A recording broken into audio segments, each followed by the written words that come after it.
Jeez.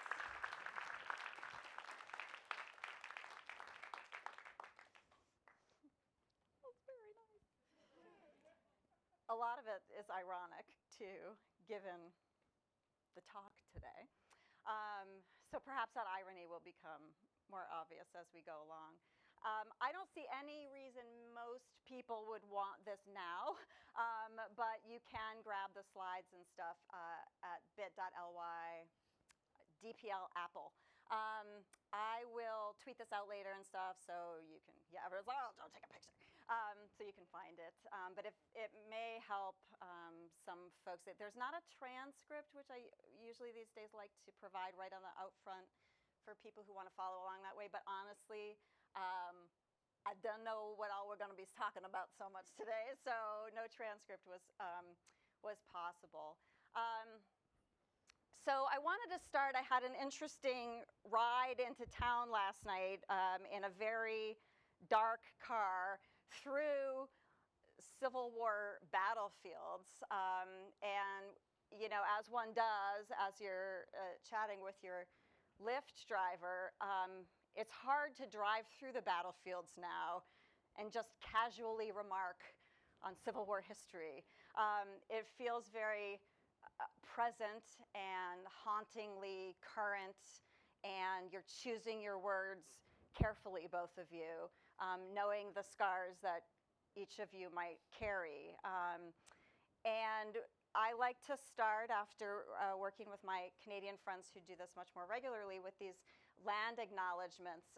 And when I was sort of researching the Native American history of this region, it was interesting to see that in 2010, the Padawan Mac people actually went to the state of Virginia to become recognized as an official tribe. And this image, and that's actually Wayne Newton, for those of you who are old, like myself.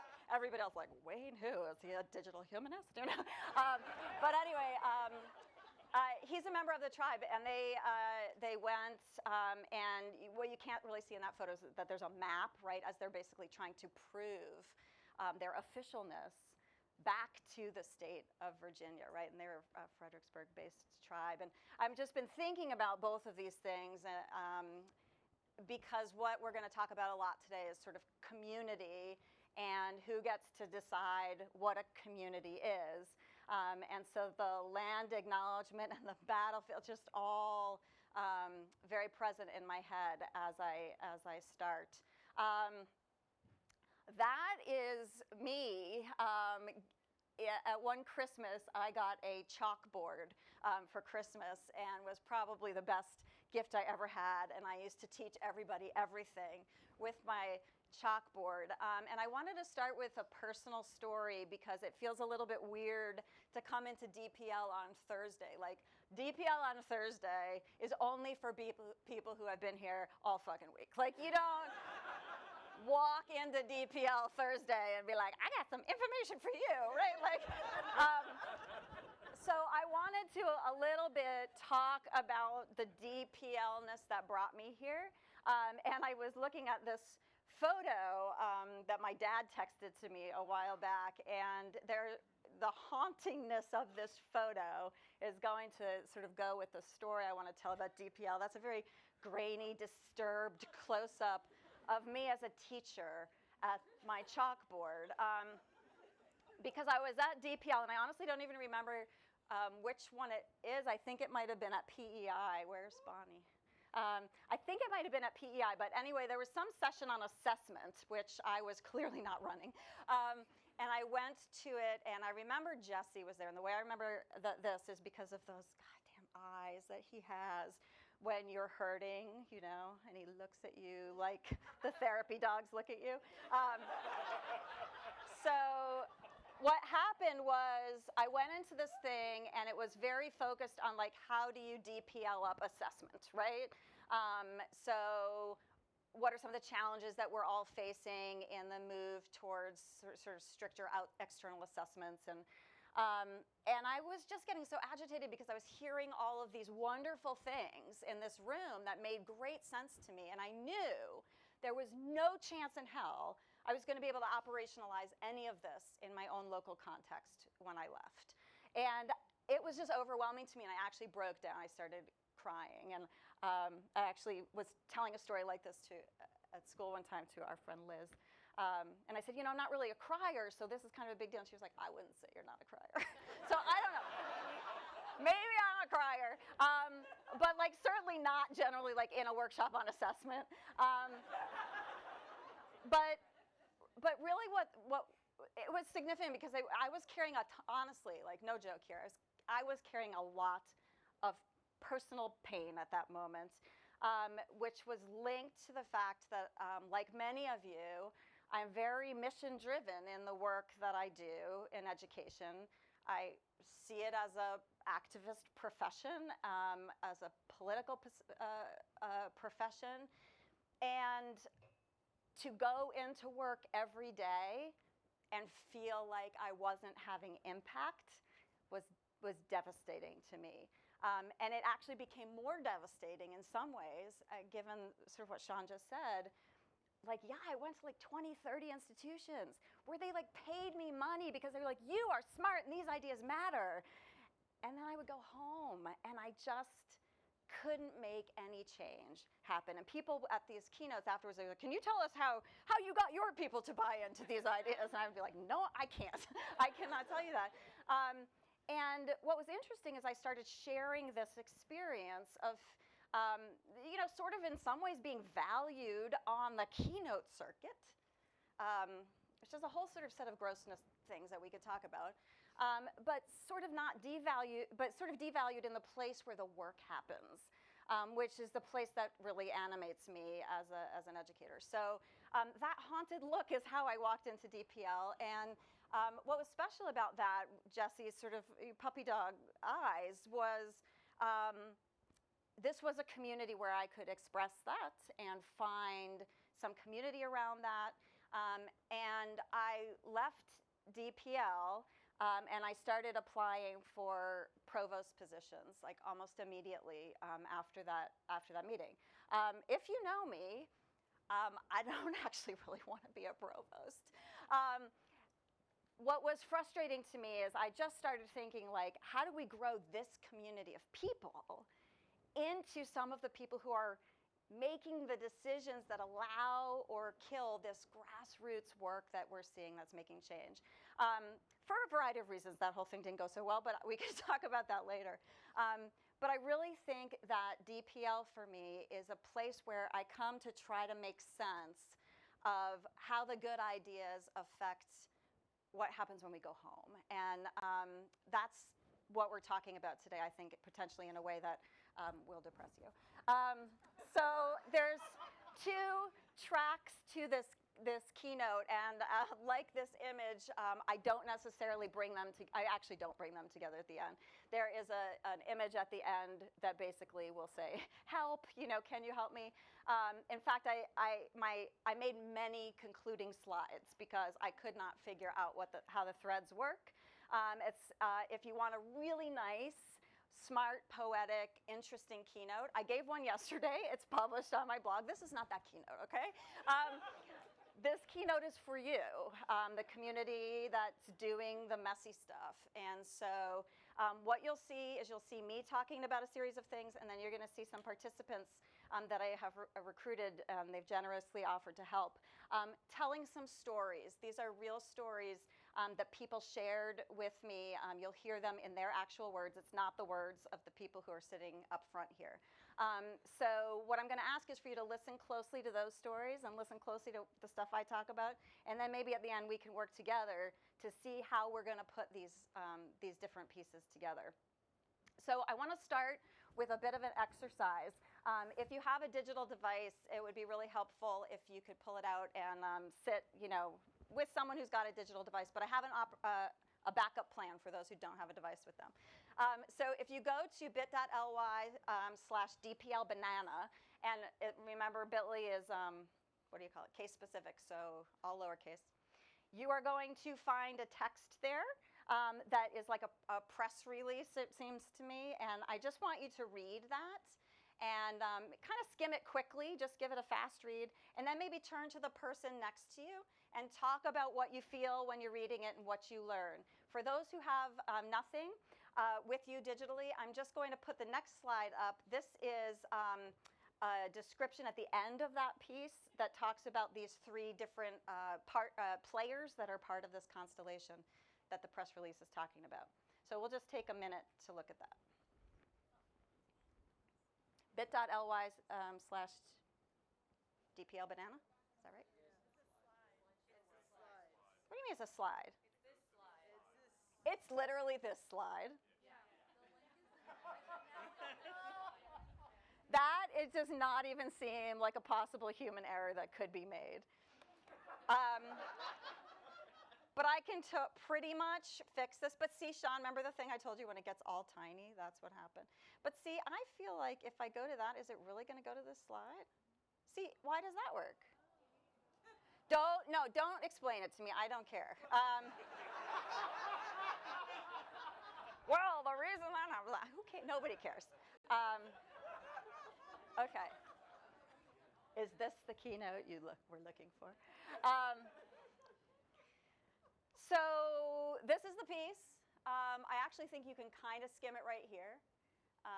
Why don't you just skim what's right there, and then I'm going to summarize it for you in a minute. If you can't see it, just sit there and smile.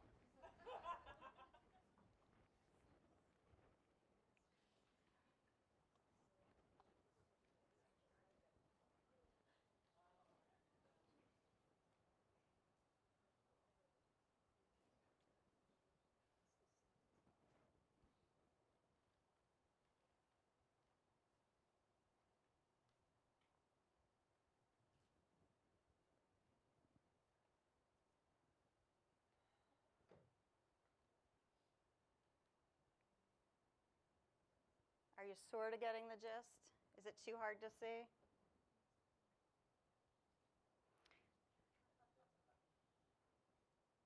You're laughing. That seems not right. Okay, let's put this on and see if we can hash it out a little bit. Really, Robin? Okay. So if you couldn't figure it out, and Lord knows there's more activities coming that could go just as badly as that one. What we've got here is a public university, right, Arizona State. A prototype for a new American university. It pursues research that contributes to the public good. I think in the article it said something like, it is the most innovative university, right? It was rated as such, the most innovative university. But it is a public university, so I find that compelling, right? Because what we've got is that ASU partnered with the Rise Fund, right, which is managed by global alternative asset firm TPG.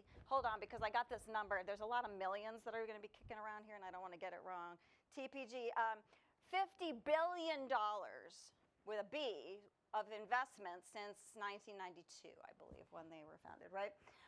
So ASU plus the Rise Fund together created a company called InStride. That's what we've got going on here. So let's just take a quick look at InStride. This will probably be a link back to the slide. We'll see. I'm going to do that and play.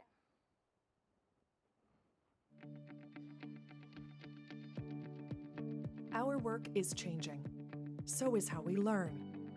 Whether employer or employee, we need to cut through the noise. We need a trusted way to create opportunity and impact for everyone. With InStride, employers help their employees take meaningful, life-changing steps to further their careers. We are a global learning services enterprise designed to achieve social impact by providing career-boosting online education through the highest quality public universities. Committed employees deserve a clear path to a better career and a brighter future. And visionary employers deserve a quality partner to grow their teams and businesses. We know the way. InStride. Join the learning movement. Yeah, I think you can probably get a sense of where this is going at this point. So, like many things in this keynote, I don't want to imply that I know what I mean by showing you this. So I just want to throw it back to you guys for just a minute and say, and not rhetorically, like to truly ask you, what strikes you as interesting or problematic about this particularly?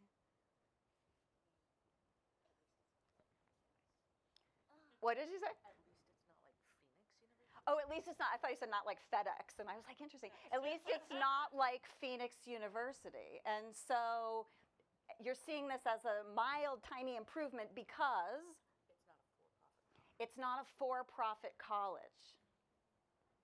Yeah. I feel like there's a lot of pressure at universities now to give students skills for the job market, and this kind of melds the job and school together. Okay. They are now one thing. And I'm going to keep repeating these things. So some of you can hear them, but not everybody. So there's pressure on schools, right, to meet the needs of the workforce and help our students get jobs, basically, right? And so this is responding to that need. Yes, Samantha? There's no recognition of the social good of higher education and the fact that a larger part of our mission is to create engaged citizens who are connected to their communities and have a broad base of knowledge and experience. So a reduction of the possibilities related to social good, and instead a real focus on that sort of economic workforce piece. Yeah, Bonnie, okay. I mean, it's like we can't do this for very long, but go ahead, Bonnie. Yeah. Maybe rather than a $50 billion company to serve between, hey, we'd like our employees to go to school and public universities, there could be like, I don't know, public infrastructure, like loans or grants. I'm going to go home now. Yeah, so Bonnie said, really pointing out, what about public infrastructure? Even if, as some of you guys are pointing out, there's actually certain kinds of benefit, even perhaps to the public in some of this stuff, what happens when the infrastructure that powers that is tied to, for example, this $50 billion hedge fund? I don't actually even know what a hedge fund is, so I don't know if it's one. I don't know. Don't tweet that. What I want to point out, though, is that we could keep talking about this because it's super complicated, right? You notice that moment in there is we partner with the public institutions, right? This is not just an easy mark for a bad guy, right? This is a complex mashup that I think is changing what we think of when we think even of public education.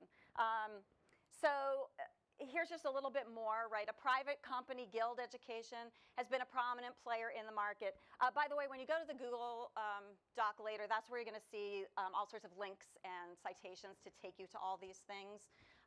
Almost nothing on these slides are my words, so you'll see those in the bottom in the notes. So Guild has been a prominent player, signing deals with Chipotle, Disney, Walmart, and others, providing coaching to students and helping them enroll in a select set of colleges approved by the employer in return for a share of tuition.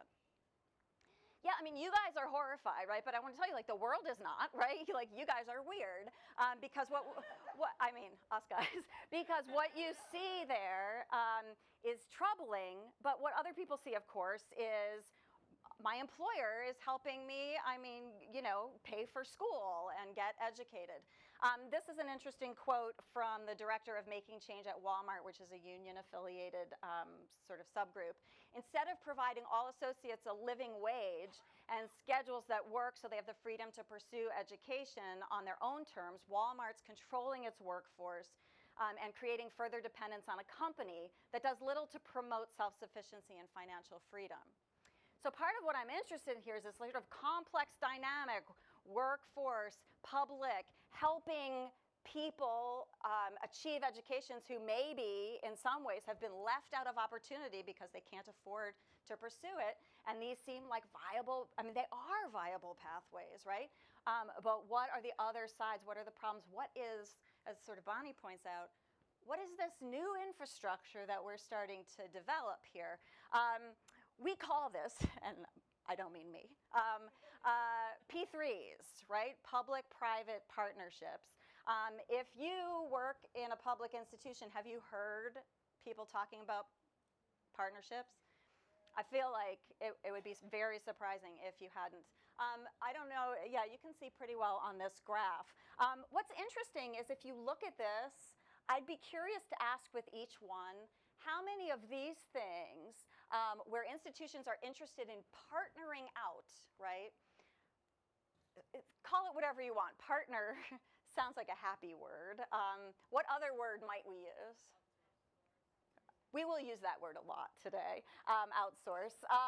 But if you look at all of those possible things that are starting, this is from a survey, I think it was like about 250, mostly CIOs.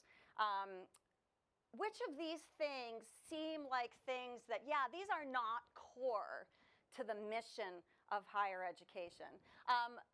Development of other campus facility. I'm like, oh, okay, you want to build some, new paths. Like, I don't need to lay that concrete. But infrastructure, what is that, right? That's a little bit vague and potentially problematic. Online program expansion.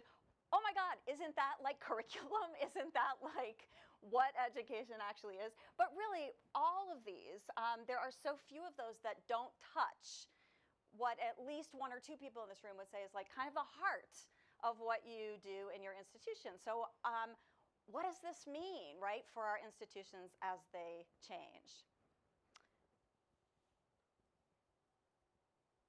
Yes, I was just trying to think for a second, is that what it's supposed to be? But yes, it is. No, one. You know why? Because up until 4 seconds ago, I was flipping slides around. So now they're not sitting in the right order. It's all good. Should I stand? Yes, I think you should stand and look at the people. Okay. My second year as a faculty member, I applied for a relatively small internal research grant at my own university. The internal reviewers decided the ideas in the proposal weren't worth funding.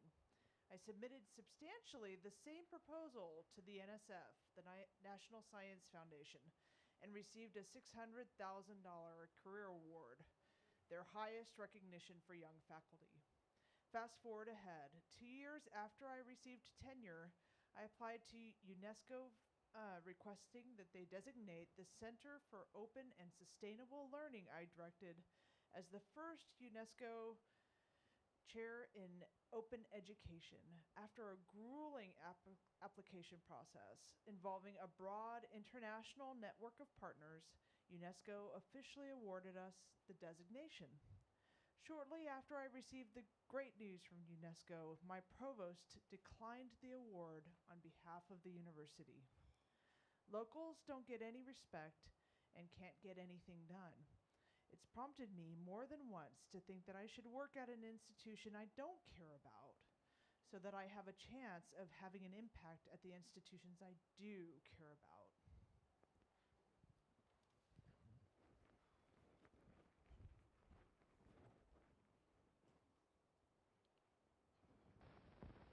Hi, I'm Mike Wallace with a sensational shortening discovery for better baking and frying. It's Procter & Gamble's Golden Fluffle, the first all-new shortening in 40 years. It's rich. Its color is golden yellow, and what a pie it makes. Richer looking, better tasting, more appetizing. But let's hear what Mrs. Thelma Styra, Indiana State Fair baking champion, had to say about Fluffle.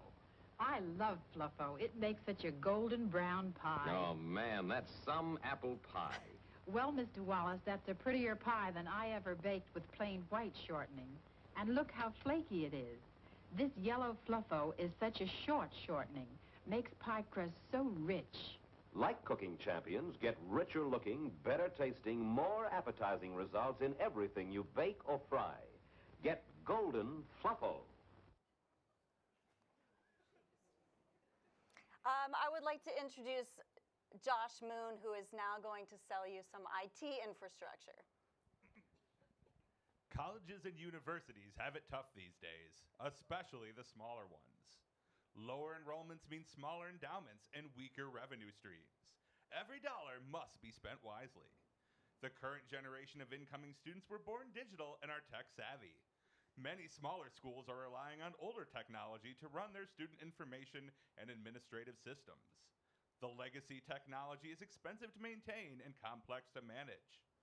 All these pressures and challenges may seem daunting, but there is a way to move your school forward from both an IT perspective as well as focusing on the mission of the school. The answer is managed services. The cost savings can be used to focus on furthering the college's mission and enable leadership to focus on what's important. American Digital has deep expertise with student information and learning management systems used by higher education institutions. Outsourcing your day-to-day IT operations just might be what you need to jumpstart your institution's technology evolution. Interested in learning more? Give us a call. 847-637-4300. That's the actual number, by the way, if you need it. And in case you missed it, that's 847-637-4300. Call now. Operators are standing by.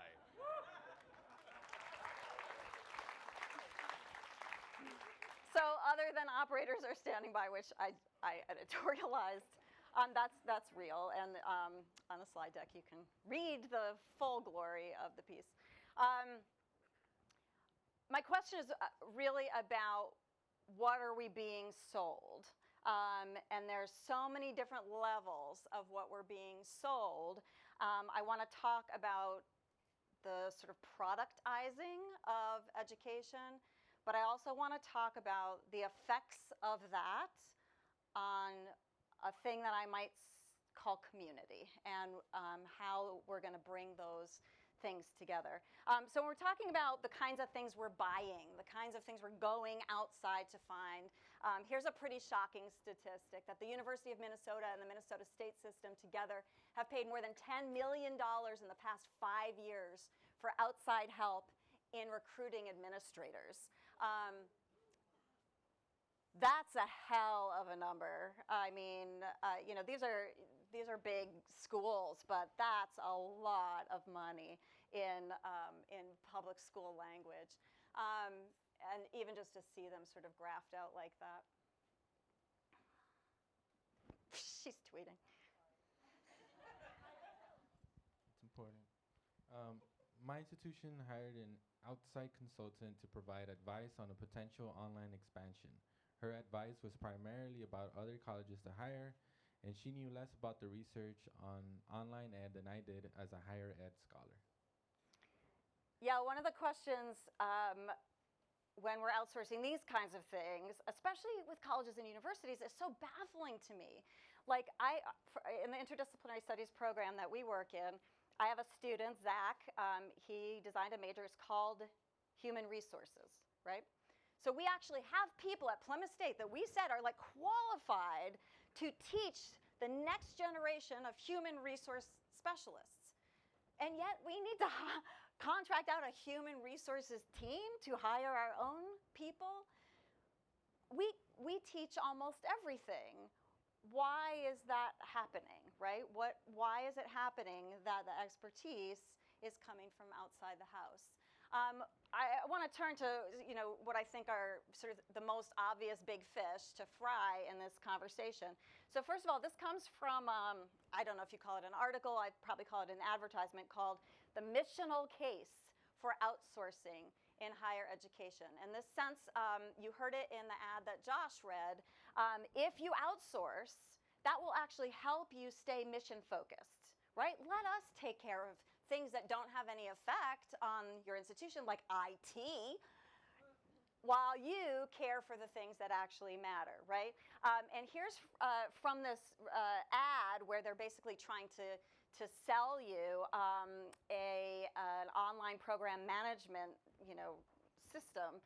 In the spirit of full disclosure, I should mention that I do, in fact, work for an outsourced program management company. Oh, really? Because I found this on the website for Helix Education. I mean, they self-published it on their OPM website.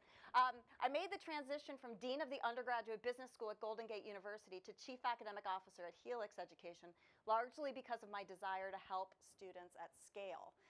Also, she popped up there to chat with me, and she's called Alexa. And I was like, is that really your name? Because that's too metaphorically perfect for everything I'm talking about. This is what Helix's OPM partnership provides. You know, some of this stuff is troubling because of the amount of money that we're paying to go out to these things. We're going to look at some of that in a minute, like marketing, right? How much of what this OPM provides is actually just like a marketing agency for your institution. But also becomes even more disturbing when you look at the things that it's providing that are actually what we think the institution is all about, right? It's the whole point of the stuff that we offer, things like academics and curriculum, right? So if you don't know about OPMs, right, for some of you who are students or grad students or just coming in, if you go to a school that has a very significant online presence, or if you go to a school that's really struggling but is trying to build its online presence, both of those schools in the United States right now are highly likely to be contracting with OPMs to provide really the infrastructure and the content of those degree programs in different constellations, right? So all of the contracts can look very different from each other. Here is a quote: "With the internet imperiling their comfortable racket, selling $300 textbooks." You know, Rajiv could just stand up now. Now we could do that other keynote that we like to give, but we won't. Publishing giants such as Wiley and Pearson have snapped up OPMs for hundreds of millions of dollars. One analyst described the current state of the industry as a scene out of Mad Max, a chase through these dystopian hinterlands with obstacles in the way and people attacking each other to basically grab a piece of the profit that's going to come from selling these OPM systems to institutions. Let's look at, you may have heard of 2U. They work a lot with USC. Does anybody here have an institution that works with 2U? Okay, so they're here. They are amongst us. Oh, perfect time. I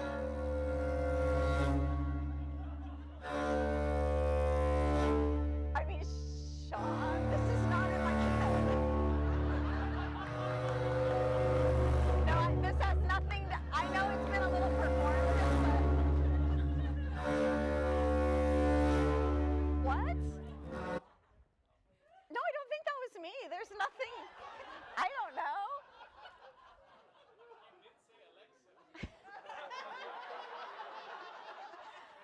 Well, you made it stop, Carlin. Whoever just made it stop, thank you. If something's playing behind, just. But it was so funny. Like, have you heard of 2U?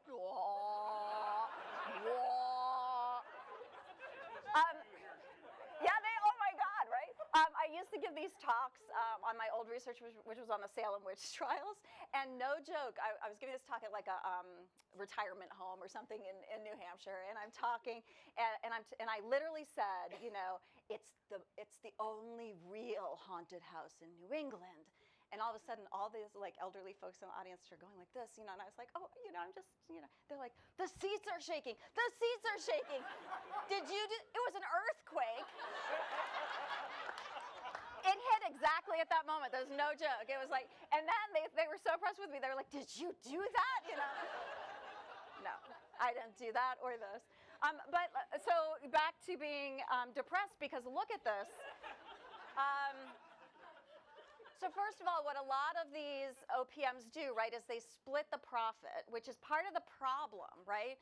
Because institutions, many institutions are really troubled for funding, and this is generating funds back into institutions that need funds in order to do all sorts of things core to their mission.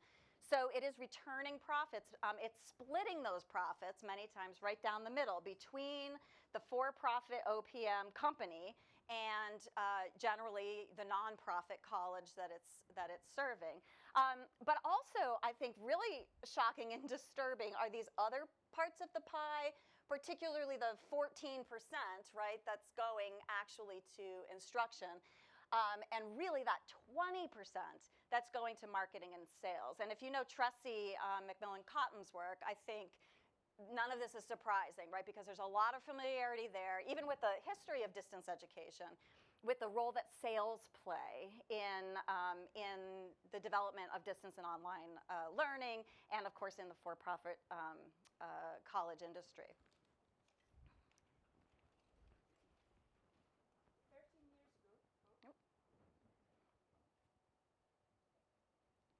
There we go. 13 years ago, I began my career as an instructional designer.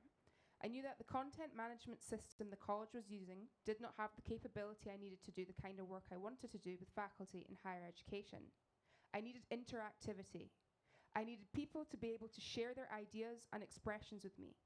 I needed the ability to add content from far away and bring it right in front of my audience. I wanted to be able to create a beautiful space on the internet, and I tried hard to sell those ideas to my colleagues, my boss, and even the administration. I decided to see if we could buy our own domain and purchase hosting for our department. I asked my boss, who immediately said no. I was told we had to use the approved commercial product. I was sad, but I do not give up easily, so I bought the domain and hosting myself. In a couple of years, we had built out a rich place to learn. We were getting local faculty traffic, and we even had some guest faculty writers on the site. Within another 2 years, our team won the Instructional Technology Council's Outstanding E-Learning Support Award. 9 years later, I was still footing the bill for the site. Finally, 2 years after I left the college, I transferred the domain name and the billing to my former department. It took 12 years. He paid for the site for 2 years after he left the institution. Let's go back for a moment to OPMs. This is USC with 2U. The vendor staff are agents of the university and represent themselves as university employees, whether they're recruiting prospective students or resolving technology issues on a help desk call. This is seen as a perk, right? Your OPM behaves as if they are part of the institution. A lot of people would consider that a benefit, right? Come into the community and be part of the community. Here on the bottom is an ad for, this is Michigan, right? Yeah, Michigan State. Reach your full potential, be a Spartan, earn a degree or certificate online. That be a Spartan is really important because it goes to that equivalency thing. This is just the same, right, as coming here face to face. But there's no indication that an external contractor provides recruitment and marketing service as well as course production and instructional design for many of the programs rather than Michigan State itself, or that for each dollar that these programs bring in as revenue, more than half goes to the contractor. So you will not find that anywhere when you are researching the program as a student who's trying to decide where to enroll. So here is an article, I feel like it's Sarah Herland talking in some ways kind of uncritically about what next generation plagiarism looks like. And what next generation plagiarism looks like, according to her, is outsourcing. Because there are so many fabulous tools to catch our students. I saw many of them at a vendor fair just the other day. To catch our students when they're cheating, the new way to cheat is simply to outsource your paper to somebody, often in another country, who will write that paper for you.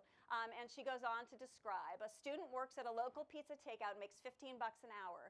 If we take taxes and other payroll deductions into account, that student would have to work for 3 to 4 hours to earn about $30, which is the cost of purchasing a custom made paper, right? You're not purchasing from a paper bank. You're getting someone to write the paper for you for that assignment.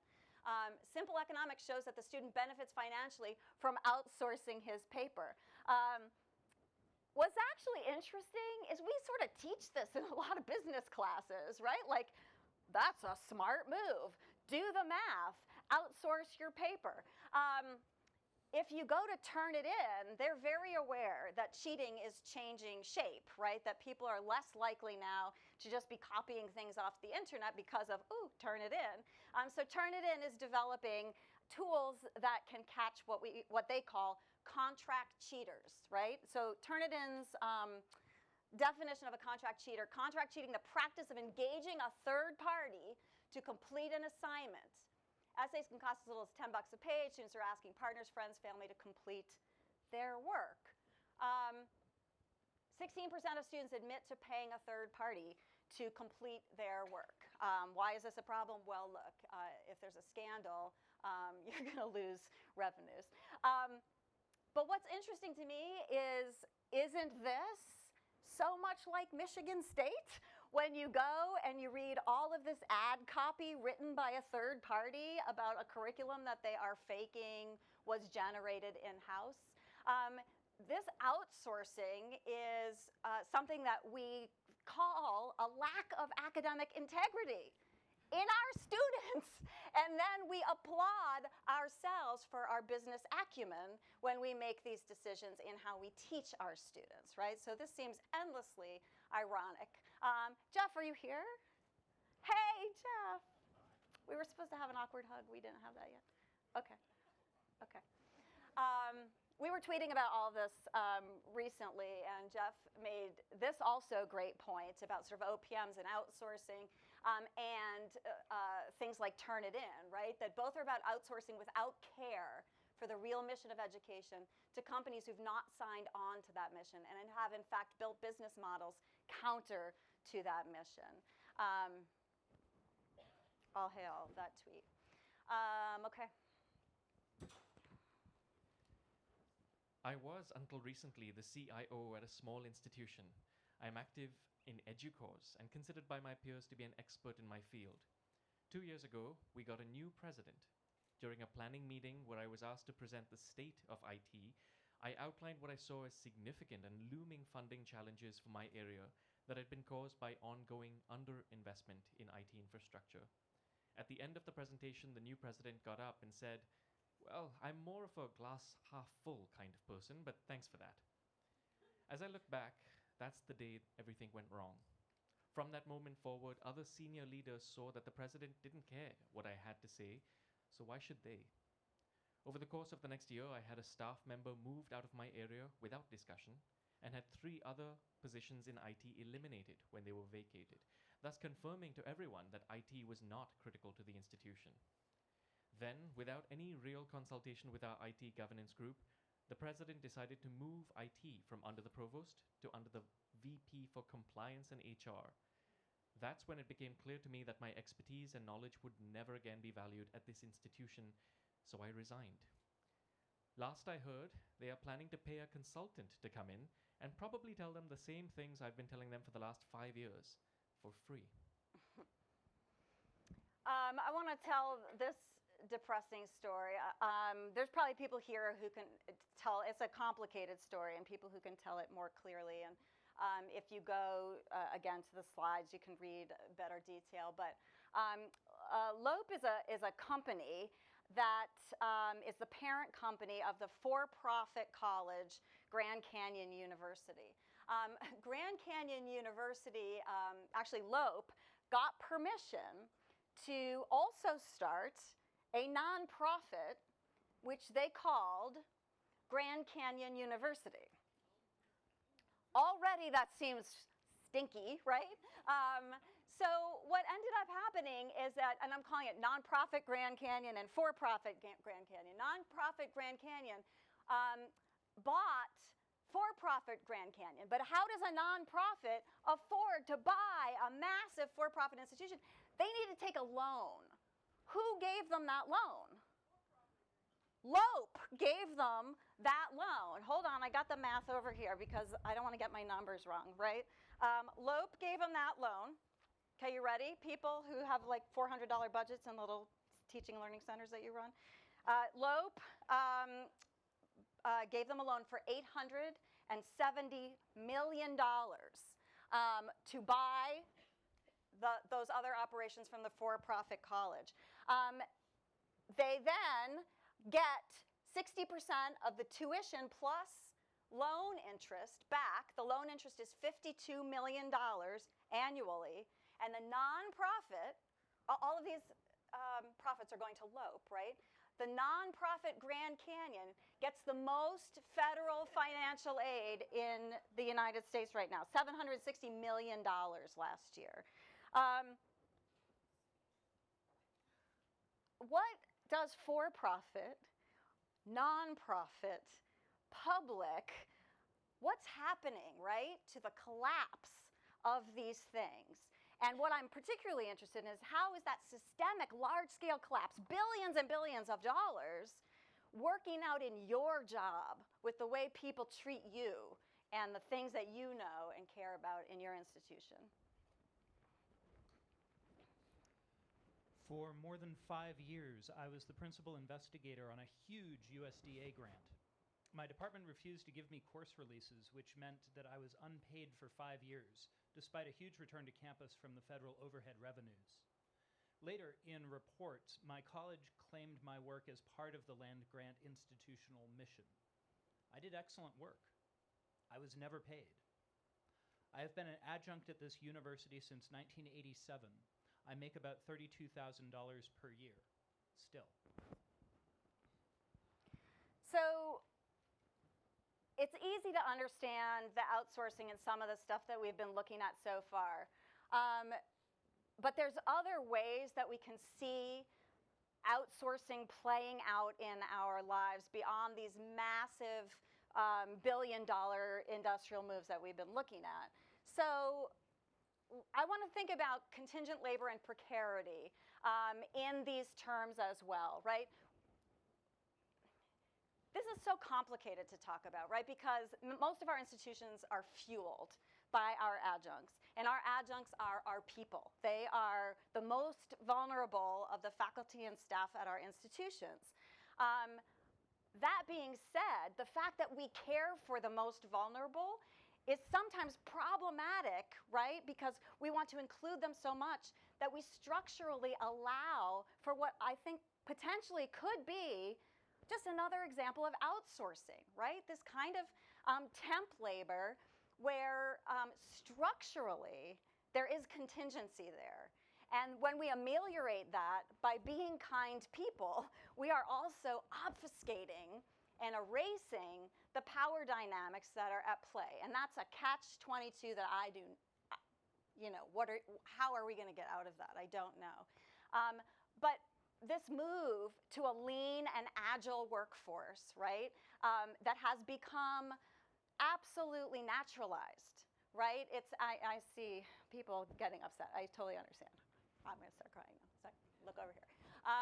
This move to a lean and agile workforce, I was tweeting about this, and Audrey Waters was talking about, this market-based way of thinking about communities is going to become naturalized. And I was like, Audrey, come to school where I am. Like, the shark has jumped, right?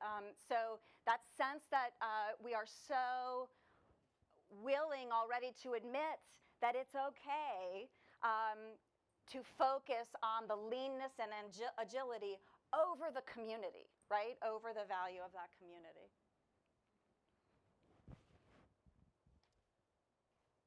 I have noticed a preponderance of instances in which outside consultants and advice are sought in areas where internal expertise exists. Searches are one example. Our institution has a number of faculty and internal administrative staff with extensive experience in diversity training. Yet we hired an outside person to make a 5-minute video for search committees on implicit bias. It is hard to imagine what a 5-minute video is even going to accomplish, but if that's important, why not use the people we already have rather than wasting our extremely limited dollars on outside folks? Relatedly, several times in recent years, my institution has used outside search firms to locate candidates for VP-level positions. These firms have not done sufficient background investigation, resulting in hires that did not last, one of whom left after 6 months having demoralized the faculty and with the scandal uncovered. We spend enormous amounts of money on these firms to do a task faculty are skilled and experienced in doing, and the people we hire are less successful than faculty are at doing it.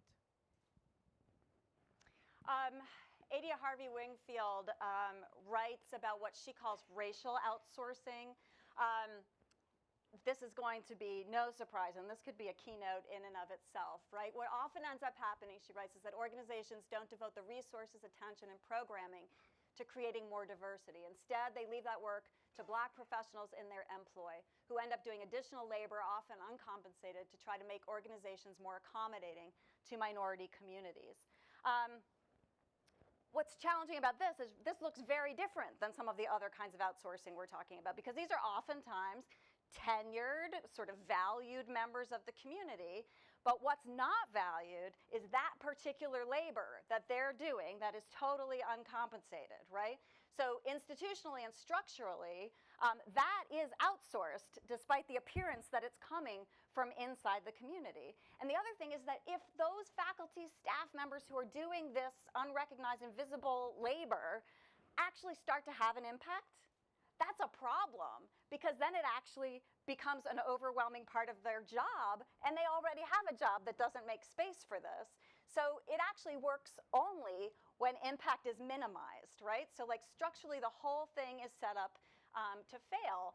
Is there any surprise that that leads to demoralization, to burnout, and to, for example, retention problems with faculty of color at your predominantly white institution, right? A different way of thinking about the devaluing of what people bring inside of communities to bear on those communities. This is by the anonymous academic, right, who publishes in The Guardian. For example, a recent inclusivity in the workplace training session I was required to attend. The session had been outsourced to a private company. The university spends thousands of pounds each year on such initiatives in the hope that our institution will rise in league tables such as the Stonewall Top 100 Employers. There's money to burn, it seems, yet the university's LGBT staff group has no budget. How familiar does this sound? And when we're focused on inclusion initiatives, what's underneath those? What's powering those initiatives? Because if it comes down to things like revenues driven by lists, how is that going to change the work that gets done, and who does it, and who we listen to? I barely feel like I want to do this, but I'm just going to play it because it helps to see what it looks like. Because a lot of times, you know, the people in this room will see the effects, but we don't see the pitches, right? I don't even know what I need to click, but that didn't really work. How do I blow it up? Oh, well, that too.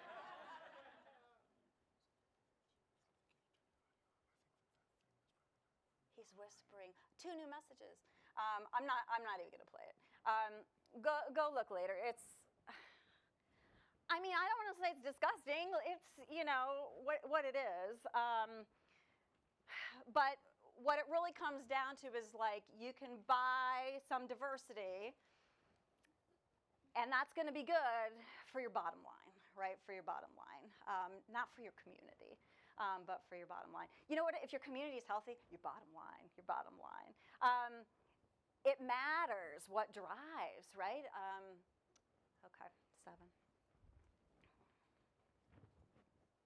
Right around the time I went back to graduate studies, more than a decade into my career at the intersection of tech and education, I was part of a Canadian study into early participatory MOOCs. Within my first year, I'd also pitched a successful Inside Higher Ed column on MOOCs, which launched just as MOOCs exploded into the higher ed public eye. By 2012, the word MOOC was the New York Times Word of the Year, and some of my articles were being reprinted by The Guardian. I appeared on CBC National Radio as well. But in my own PhD program at a small, still primarily undergraduate university, my visibility wasn't legible to my superiors or to the faculty. My public work and success were framed there as both distractions and indicators of my lack of proper decorum or sense of my place. At my small provincial school, any reputation that senior faculty admin had not sanctioned carried little weight. The PhD program I was in was not designed to build scholars or equals, only research assistants, in a sense. Any larger aspirations were treated as a threat. When myself and one other person graduated as the university's first PhDs in education, we didn't receive a single award the faculty gave that year. To date, after 5 graduations and more than 20 PhDs awarded, that faculty of education has not yet interviewed a single one of its PhDs for a faculty job.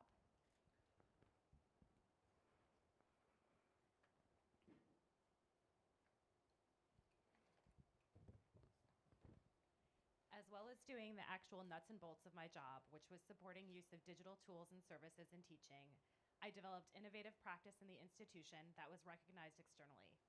I became a regular lecturer on the Institutional Teaching Certificate, became an organizer of regional and national practitioner networks, presented at numerous conferences, and worked on their organizing committees, started publishing peer-reviewed research, and started my PhD. Many people regarded these achievements as impressive, but this urge to step outside my proper role of tech support seemed to be viewed by my managers as eccentric at best and by senior academics with indifference. Sadly, therefore, it never translated into much recognition of expertise, let alone promotion. Finally, I was offered a better job in a nearby and highly regarded institution, so I left. I can't really overstate how much I believed in the mission of my first institution or the relevance of my work to it, but sadly, senior management did not appear to see the relevance, so I didn't see any way I could stay. Now that I have gone, my role is being replaced by a much better paid head of role that previously didn't exist, as it was never apparently needed when I was there. I want to take a minute to talk about this language that I find troubling and ubiquitous. Depending on what your particular role is at your institution, you may have heard of RCM, revenue-centered management. It came out of Harvard, and it really comes from this 19th century dictum, each tub on its own bottom, right? So this is the idea, particularly in academic programs, that programs need to self-support with their own revenues. And this is why we end up getting metrics where your institution will send out the data on each major. Here's how much you cost, and here's how much you bring in, right? And those metrics will be measured in various ways, none of which will have any real connection to the field of statistics, as far as I can tell. What's interesting to me, though, is the way the language has been changing in the field of a sort of business and in higher ed.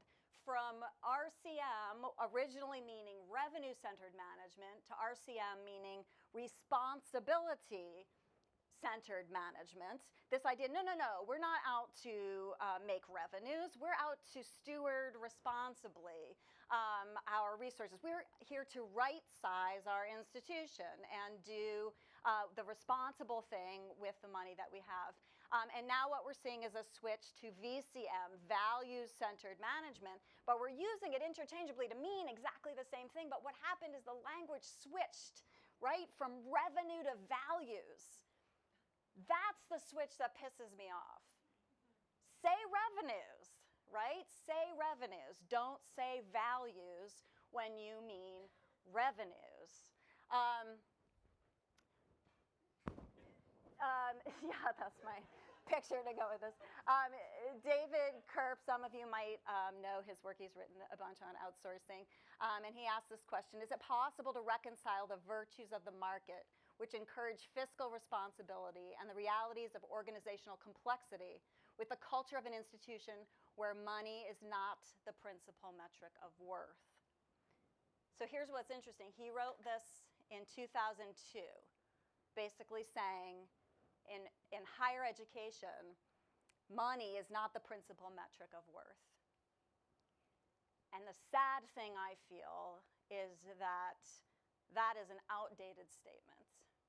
Because in my institution and many institutions that I work with, money is the principal and only metric of worth that we are operating with right now. And that feels very dangerous to me. I think I have been extremely fortunate because I've been able to connect my external work and reputation with my work at my institution. But this has only happened after years of toiling away like so many others, driven by passion and a sense of purpose, but feeling far more valued, understood, and accepted externally than internally. I was doing it for my students and for me. When my external work began to trickle into my internal reputation, I was given more of an opportunity to lead this kind of work locally. But even then, I found I had to pair my efforts with strategies like bringing in external speakers. In some cases, their message would be virtually identical to mine, but it was important for many of my colleagues to actually hear the message, which may not have happened if my own voice had carried it. I think back to you.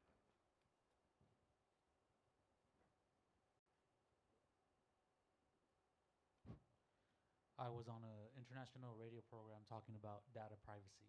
My boss didn't even respond when I sent it to her. I've stopped pointing out when I do stuff. My college held a debate on big data and student analytics and didn't invite me. The topper is that everyone invited was from in-house.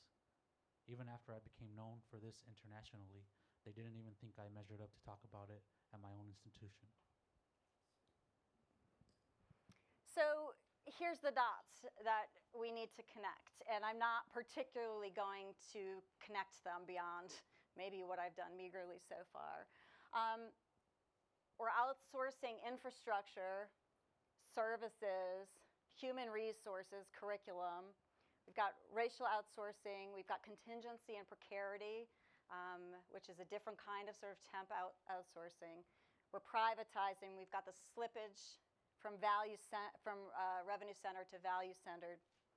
And then we've got a whole bunch of people who feel passionately connected to the missions at their institutions, who are driven.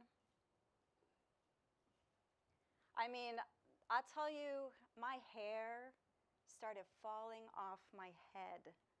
That is not a joke. My hair started falling off my head because I was so stressed working under some of the conditions that I felt like I was working under.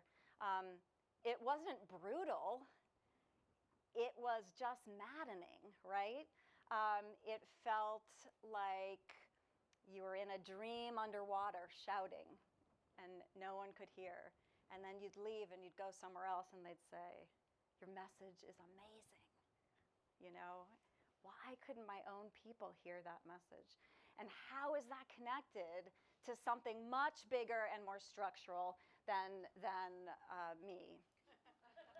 So maybe you are not undervalued only because, yeah, people are like, take a picture, tweet it home. I should say that one of the reasons I can give this keynote right now is because of Hannah and Jess and Matthew and Martha and Kathy and a bunch of people at my own institution where things have shifted a little bit. But what would happen if we spent all of this week, I just got here 2 hours ago. But we spent all of this week talking about, thinking about systems and structures. I guarantee at various points in your tracks, people tried to say, hey, step back and let's look structurally and systemically at that little idiosyncratic thing that is troubling. We don't do that when we're treated like garbage at our institutions. We just say, John's an asshole, right? I got to go to another institution, right? Maybe these things are connected. Outsourcing is a devaluation of community. And in fact, maybe the definition of outsourcing is the devaluation of community. In which case, we can think about outsourcing in so many more ways other than just like, I went and bought this thing, right? Anytime you see the real work of community being devalued, that's a way of overvaluing what's outside, right? We love disruptive innovation. Well, outsourcing, I think, disrupts community. I don't think it's possible to outsource at all without having a disruption. Now, maybe some of that disruption will be okay and healthy. But I don't think we ask that question, what are the effects not just on the product, but on the community if we do this? Look, I'm not against capitalism, okay? But is education only by and for markets? Okay, that's possible too. But anyway, but really, like, this is a thing that I want to ask because it may not be possible to have a community the way I envision it inside of education. And, you know, that's another keynote, why community matters to the knowledge commons and to the jobs that haven't been invented yet, right? But I'm not sure that those things are possible in a system that's main goal is revenue generation. And it may be, like, I understand we've been pressed into that. I'm not saying we're just a bunch of greedy people or just trying to make profit. But I don't know if there's going to be a solution if we keep profit at the center of these approaches. I think, in fact, there's something even more sinister going on, which is that when we are buying these solutions, it is weakening collective power. And I think that's probably a bit intentional. I think the solutions are, at this point, smarter than we are. And we need to start thinking about what we're trading in the value that we have inside. Maybe if there's a kernel of hope in this, it's that when you see this happen in your home, and for a lot of us, our institutions feel that way, it's partially because we don't think of them as jobs in the same way, like when I used to work in a coffee shop or in a deli. We have a vocational connection to the work. Actually, I did feel that way at the coffee shop, not at the deli. I did not feel that way at the deli. And when this stuff really hits home and you see your community erode, which is what happened to me where I was, to us, it was just devastating. But if we think critically about that devastation, maybe we'll be able to make some change around that. This is a Douglas Adams quote, which seems hopeful, but it's not. One of the most important things you learn from the internet is that there's no them out there. It's just an awful lot of us. So that was 1999. I don't feel like that anymore. I feel like the them is what the internet is turning into. I feel like the them is what my public institution is turning into. Because the us, that's an inclusive, community-generated aspiration that is not matching up or aligning with what I'm seeing are the main practices in the web, in higher ed. I'm sure these are all sorts of things that you talked about this week. Okay, trying to cry. This is a Toni Morrison quote. All paradises, all utopias are designed by who is not there, by the people who are not allowed in. The perfect system, right, is not a community-generated system.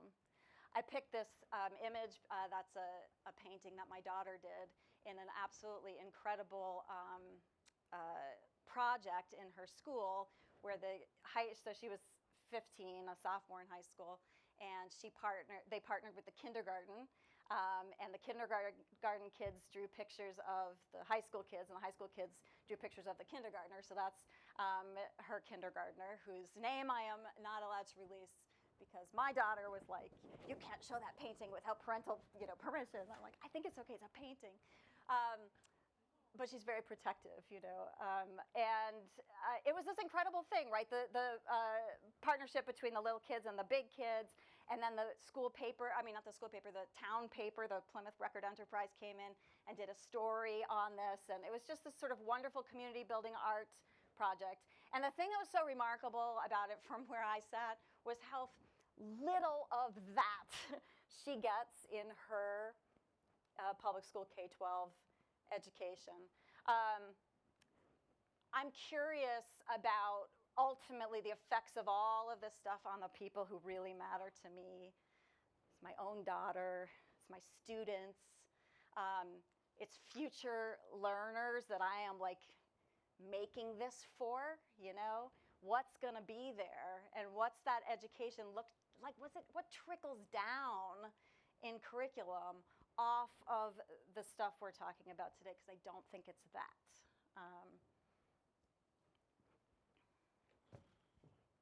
My wife has noticed that when I come home from my university, my shoulders are bowed, my neck is bent, my head is pounding, my blood pressure is up, and I have trouble seeing anything other than the negative in the world.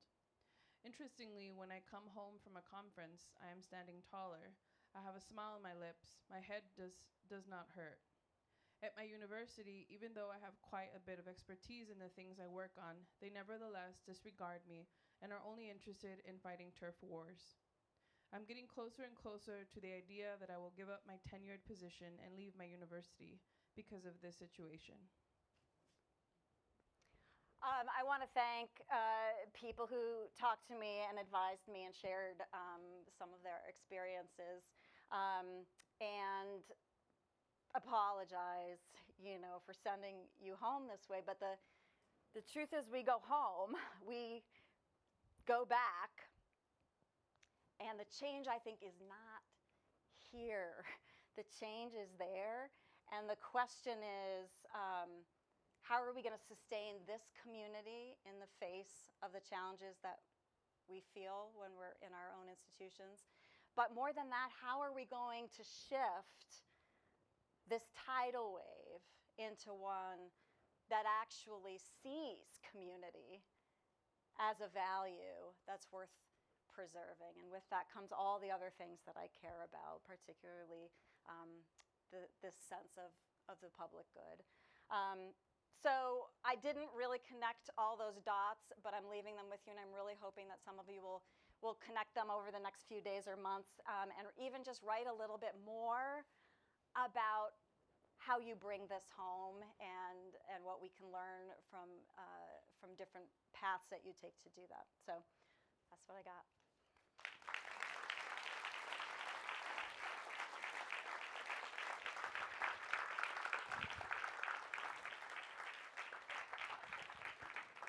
Thank you, Robin. We do have time for some questions, so if you would like to get all the right answers from Robin DeRosa, then. The guy right in the middle of the whole. Oh, I saw Chris. Go ahead. Yeah. Go ahead, Laura. Thank you so much, Robin.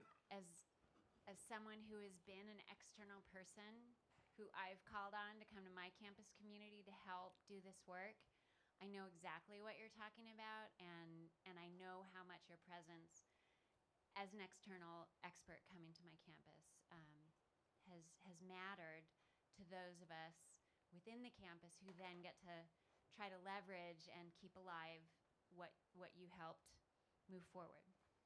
I want to connect a dot between your message and the message from Ruha Benjamin in the first keynote, and that is, she ended her talk, really challenging us to seed an alternative vision, to seed a vision of more liberatory futures. And I think part of what that means is seeding a collective vision and seeding the possibilities for community to be sustained. And so I want to give just a shout out to the students in the track that it's been an honor to lead this week on community-based digital pedagogies, who are doing that. So I'm sort of holding the tension of the daunting picture here and the evidence that they've all brought, these 25 people have brought into this track of how relentlessly they are working to construct community and sustain it on their campuses and in their communities. And I think I want to especially just say the grad students from UNM, many of whom read for you here today, I think are really weaving a model of what it looks like to create community and center that in some of the most isolating experiences within higher ed, which is the experience of surviving graduate school. Yeah. So it's happening here. Yeah, thank you guys. And thank you for that. Yeah, I mean, shout out also to Jess Christian, who's at undergrad, who works with me, who, is probably one of the most critical people I know I mean, I get away with nothing. Everything I say is deconstructed, but is so hopeful. And it's really important to have fresh people. Someone, I was talking once about Kristen, a librarian that we work with, who just when I was at my very lowest was like, we can do, and now she's having a really low time, like some things are going on and it's really challenging, and but I'm like, Kristen, things are going great, and I'm like, as long as we don't all go down together, we lift each other up, and I think sometimes new people to the conversation have that effect. It's very helpful, so thank you. Yep. I'll let you guys wrangle the... Oh, yeah. Hi, can you hear me? Yes. Okay, great. So I don't have a question, but I have a comment and a short story. I am a teacher at a private university in Pakistan, and in the last semester, a student came to me. She's a very talented young lady, and she said to me, which took me aback, she said to me, do you know anyone who would require to write me research papers for them, specifically outside our university? And my first response to her was, what? And then she explained that I'm a really good writer, so I charge a lot of money for that. And I just bought this iPhone X from that research paper writing. And my second question to her was, where do I sign up? Right. Where do I sign up? Because the amount she specified was equal to my first salary at that particular university. Yeah. And at that time, I thought to myself that what are the things we're teaching to the students back at home? They're so wrong, and they're learning something out of it. And they have these loopholes to go around, which is quite sad, but really innovative at the same time. It's really, really innovative. Oh yeah, it's brilliant in some ways, Yeah. and yeah, I mean, I was reading a blog post by somebody in the U.S. who was a contingent, faculty member who was writing whatever, people's research papers and getting paid for it. The system wants that. It's set up for that, right? I mean, that's not an ethical breach on the part of that person. That is the system we have set up. It's the system that literally runs half of online learning right now. So it's just very bizarre to me that we would be against outsourcing over here for you. It's like we were talking about in Kevin's track earlier about, was it attendance that you were talking about? Like when you said, it's really a question of who's, oh no, it was with the grammar stuff. Remember the person with the hair, what's her name? Lindsay made a great point. I don't know anybody yet in the tracks. Made a great point about, look, like you read any book, you're gonna find pretty much somewhere in there a grammatical error. But when your students make grammatical errors, it's a big problem. The question is really who is allowed to make a grammatical error, right? And I think that's really the case with academic integrity as well. There are different rules. The students are learning just what we're teaching, and then we're punishing them, right? With software that they pay for. I mean, we don't need to do the turn it in thing right now, but.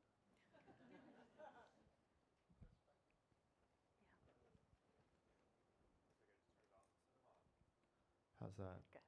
Great. Thank you. This was awesome.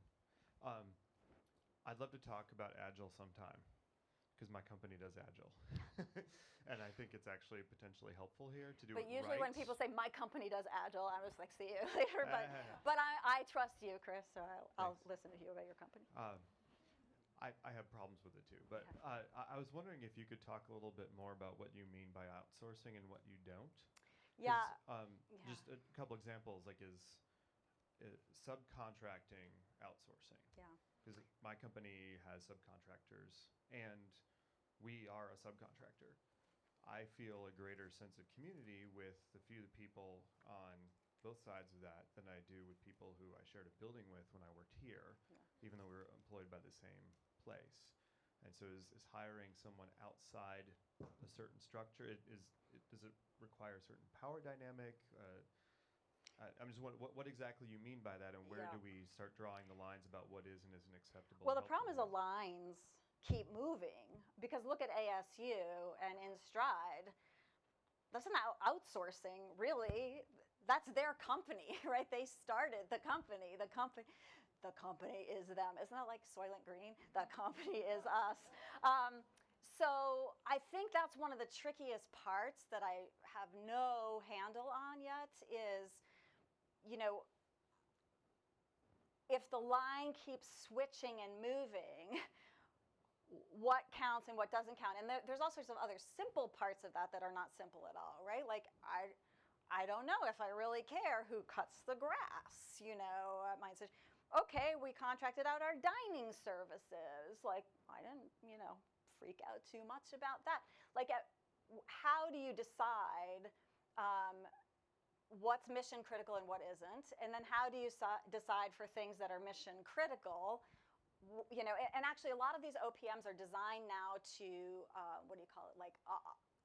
bring you to independence, right? So the contracts are written in such a way that in 10 years, you will be weaned from your OPM and running it yourself. Although, in my opinion, in 10 years, all of the things you're doing that you didn't really do the work to understand how they got built are going to be outdated. You're going to need to buy a new one, right? But all of this stuff is tricky, right? It's not just like this is an evil way to, and this actually even gets to some bigger things, just about capitalism, frankly, right? I mean, David Wiley and I are always talking about this passively, across each other. I don't know the answer to the question of whether any profit belongs in education, and that is not a point that people agree on, right? Like whether it's okay to have any profit inside of education. If you have no profit inside of education, does that just mean you're not in capitalism anymore? Like, is that even possible, right? I don't know the answer to those. We have a lot of conversation about that in the open community, right, around OER and value-added services that folks like at Lumen Learning are offering that I think almost all of us in open would agree, like add value in various ways. But what are the challenges of building, as sort of Bonnie said, an infrastructure around that approach? So I have no answer. I would love to see people writing more about this. The other thing I want to encourage with people is like, I mean, I know I'm here, but like, I don't do this for a living, right? This is not what I do for a living. Like, mostly we just sit in the office, like talk to actual students who are trying to graduate and like learn stuff. I think it's important that more of us are less afraid to talk about this stuff, even though like, I don't know what a hedge fund is. I had to do a lot of backtracking just to understand how these companies are working. Like, it's not my field. It's not even my interest. I don't want to be interested in this stuff. But I think more of us who do daily practice like should feel comfortable tossing around some ideas for how you see this stuff on the ground where you work. And don't be intimidated by the fact that the conversations about this come from fields that are radically foreign to you. That's how it happens, right? Like we need to make these conversations our own. So when I use a word like outsourcing, I use it fast and loose. I don't know what I mean, I really don't know what I mean. But I want to talk about it because I'm starting to think it's showing up in the daily stuff that I do down in my little world. Yeah, and I just add on that, I think that's a good place for us to be talking about that and opening that up. I think it's drilling down in that where the rub really is, because I think outsourcing dining and groundskeeping is a problem because we're saying we need this full time, but why are we outsourcing that? Is it because someone does it so much better than they could do if we hired them, or is it because we're avoiding certain responsibilities? And I know that's the case in some cases. On the other hand, there are people who are professionals we don't need full time, but we really need right now. Right. And that would be a good occasion to contract, and that doesn't mean there's anything unethical about that. And so I think figuring out what exactly is the thing that bothers us about it and when it's okay is the really important piece, because that's going to then open up a whole other can of worms of practices that are not outsourced that are problematic that we need to start to question. Yeah, that's why I think maybe thinking about community rather than outsourcing is helpful. I think it was Tufts, I'm not really sure, but they had some pretty significant and interesting things happen, and I can't remember if it was dining. I think it wasn't. It was I think it was maintenance and facilities, but don't quote me on that. But what happened was they outsourced that at Tufts, and nothing changed. So actually everybody was like maybe a little grumbly, but kind of okay with it, because for whatever number of years, nothing changed. They hired all the same staff back, right? That one of those maneuvers, right? All the same people. But then what happened is, like, I don't know if that company passed it off to another company or if that company just changed or whatever, but a couple years later, they made a whole bunch of decisions based on profit, and all of those people got screwed. And those people were part of the community, right? They were it had reverberations across the Tufts community. And so this thing that looked like a simple business decision actually had this very, an impact on personnel. And I hate to call it morale, because I just think that's a way that we've contained the power of what community actually is capable of doing, especially in a landscape that shifts, where you need people, creative people working creatively. And morale just seems like an easy way to say, like, oh, like at my institution. And seriously, if you're watching at home, I love this. But when our morale was very, very low, because many, many people had been laid off and awful things had happened, one of the ways that we responded to that was we have a coffee cart, and it goes around, and they give out coffee. And it's like, that's a morale thing, I think, and that does not address community particularly. Now, I was a little bit wrong about that, because the first coffee cart, like, everybody showed up, and they were super excited about the coffee cart, and like everybody was happy. I was like, okay, I guess it worked. Don't even listen to me. But I think there's a big difference in it's a little bit like the diversity outsourcing too, right? Like, you can do a thing for morale, but you can't do a thing to build community, right? That's not how that happens. And I think when we think about outsourcing, it's probably actually better to think instead about what's the value of this community, what does our community look like, how can we recognize it when we have it, and what's it capable of doing. But I don't see us talk about that stuff very often when we talk about saving higher ed. Hey. Yeah, Jay. Yeah. First, real quick maybe response to that. Maybe outsourcing is what happens when we let go of responsibility to care for anybody and just drop it entirely, where that care does no longer exist anymore. Apart from that, I'm going to take your invitation to talk about something I know very little about. My understanding is that there are people at work in the world to do things like estimate the ecosystem services of, say, a wetland, like in the Gulf Coast. The wetland absorbs storm force, storm surge, and decreases the amount of cost of damage, or it filters so much water, and if we had to do that ourselves, we would have to spend all of this money to build the water processing plants. So you can use that as an argument to say that, look, we shouldn't bulldoze this forest because it gives us this amount of money for the dollar value. But that risks on the other side of it, maybe we can do that for cheaper, and we end up actually bulldozing the forest. If it makes economic sense after that economic valuation. A year ago, we were here in the keynote of Jade Davis, which I loved, and I was there, but it was about translating skills and making an argument about this is how we can, and certainly it was more subversive than I'm probably making it out to be in this moment, making that argument of this is the way you can take this and go get a job. But that seems to at least walk alongside this danger of adopting that story of value that says, that risks saying that if it makes economic sense, we should bulldoze this forest. how do we navigate these competing stories of value?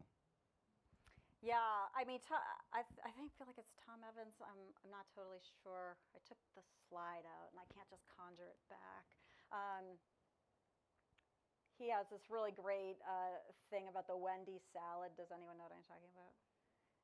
He's talking about, like, you can make a healthy meal at home, or you can go out, and he uses an example of a Wendy salad as like a healthy meal, which I think is funny because like that wouldn't have been the thing I would think of as you can go and get a Wendy salad if you really want to treat your body well. But so he talks about, you know, over time, it's better to get your ingredients, do your cooking at home, and he talks about the challenges of scale, like if you had to do that for 1,000 people, that changes whether you can do that at home and whether that's a good deal. But he talks about the stages of sort of building instead and investing in this thing that I think Bonnie was talking about, which is public infrastructure. And so one of the things I just keep coming back to is it's not really just about the value of the thing, it's also the value of the ways that we arrive at things. Because things actually are kind of limited value. And I think one of the problems that we have with a model that does even contract out is that you've given them all the money to create that infrastructure, and then when they are able to tweak that to make the next thing, you just have to pay from scratch again. So I guess the question I have is, do we need to think of our institutions of learning more like communities where we don't just learn stuff, but we build ways of learning. And that would mean taking a lot more of that stuff inside. And, you know, I don't know. I see the challenges of all the things I'm saying. But what I really see is a tidal wave on the other side. So we got to at least see that and talk about it because, you know, I was here a couple years ago and it wasn't like coming this fast. It's coming, and maybe it's just because of where I am, and maybe it's coming slower to your neck of the woods, but I bet not. I told you she was going to devastate us. Yeah. So on a happy note, please give Robin DeRosa a round of applause.